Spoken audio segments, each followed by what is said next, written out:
अस्सलाम वालेकुम। कुरान और हदीस के मुअज़्ज़िज़ नाज़रीन और सामीन, एक नई वीडियो के साथ आपकी खिदमत में हाजिर हैं। आज की वीडियो है वालिदा और बीवी के हुकूक। तो बढ़ते हैं आज की वीडियो की तरफ। शरीयत मुतहरा ने हर इंसान के हुकूक को बयान किया है। वालिदैन के अपने हुकूक हैं और बीवी के अपने हुकूक हैं। हर एक के हक़ का ख़याल रखना ज़रूरी है।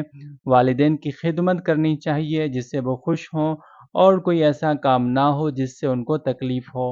और बीवी की ज़रूरियात पूरी करना और उसको वक़्त देना, ये इसके हुकूक में से है। अल्लाह ताला ने नस्बी रिश्ते की तरह ससुराली रिश्ते को भी अपनी नेमत शुमार फरमाया है। निकाह की बरकत से अल्लाह रब्बुल इज़्ज़त ने लड़का और लड़की को सास ससुर की शक्ल में एक और माँ बाप अता किए हैं। गो के बाज़ हुकूक में हकीकी वालिदैन और सास ससुर के हुकूक में फ़र्क है, ताहम शरीयत मुतहरा ने उनके साथ इखलाक़ी एतबार से हुस्न सलूक का पाबंद किया है। नीज़ मुसलमान मुआशरे को आपस में मोहब्बत और उल्फत के साथ रहने का हुक्म दिया है। मियाँ बीवी में से हर एक को इखलाक़न एक दूसरे के बड़ों के साथ हुस्न सलूक व एहतराम करने का पाबंद किया है। अगर वो अल्लाह ताला की रज़ा के लिए अपने हकीकी वालिदैन की तरह अपने सास ससुर की इज़्ज़त और एहतराम करें, तो ये उनके लिए दुनिया में बाइस खैर व बरकत और आखिरत में बाइस अजर व सवाब होगा। और अच्छे अखलाक का तकाज़ा भी यही है। इसी तरह सास ससुर भी अपनी बहू दामाद पर अपनी हकीकी बेटी बेटे की तरह शफ़क़त करें, उनके साथ अपनी बेटी और बेटे की तरह प्यार व मोहब्बत से पेश आएँ।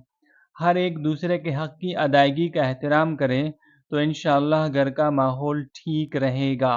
जहाँ तक ये सवाल कि वालिदैन के हुकूक मुक़द्दम रखे जाएँ या बीवी के, तो इसमें ये ज़हन नशीन रखना चाहिए कि अल्लाह ताला ने दोनों को अलग-अलग रुतबा और हैसियत दी है और दोनों को अलग-अलग मुक़ाम अता फ़रमाया है। लिहाजा शौहर को चाहिए कि वो वालिदैन और बीवी में से हर एक के हुकूक अदा करे, ताकि किसी किस्म के टकराव और तनाज़े की सूरत पैदा ना हो। ताहम अगर किसी मौके पर टकराव की कैफ़ियत पैदा हो, तो बीवी को एतमाद में लेकर वालिदैन को खुश रखें, ताकि मुखालफत की फ़िज़ा पैदा ना हो। रसूल करीम सल्लल्लाहु अलैहि व अला आलिहि व अस्हाबिहि वसल्लम ने फरमाया, तुम में बेहतरीन शख्स वो है जो अपने अहल, बीवी, बच्चों, अक़रबा और खिदमत गुज़ारों के हक़ में बेहतरीन हो, और मैं अपने अहल के हक़ में तुम में बेहतरीन हूँ। एक शख्स ने रसूलुल्लाह सल्लल्लाहु अलैहि व आलिहि व अस्हाबिहि वसल्लम से दरियाफ़्त किया, औलाद पर माँ बाप का क्या हक़ है? आप सल्लल्लाहु अलैहि वसल्लम ने फरमाया, वो दोनों तेरी जन्नत या दोज़ख हैं, यानी उनकी अताअत व खिदमत जन्नत में ले जाती है और उनके साथ बदसलूकी जहन्नुम में ले जाती है। सुनन इब्ने माजा।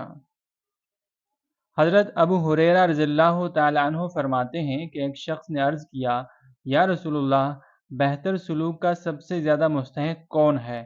फरमाया, तुम्हारी माँ, फिर तुम्हारी माँ, फिर तुम्हारी माँ, फिर तुम्हारा बाप, फिर जो तुमसे रिश्तेदारी में करीब हो, फिर जो तुमसे करीब हो। सही मुस्लिम। अल्लाह ताला हमें अपने मुतल्लिक़ीन, अपने बुज़ुर्गों और अपने बीवी बच्चों के हुकूक में तवाज़ुन बरकरार रखने की तौफ़ीक अता फ़रमाए। वीडियो पसंद आई हो तो लाइक और शेयर करें, चैनल को सब्सक्राइब करें, बेल आइकन को ज़रूर प्रेस करें ताकि हर आने वाली वीडियो का नोटिफिकेशन आपको बर वक्त मिलता रहे। मिलते हैं एक नई वीडियो में, तब तक के लिए अस्सलामु अलैकुम।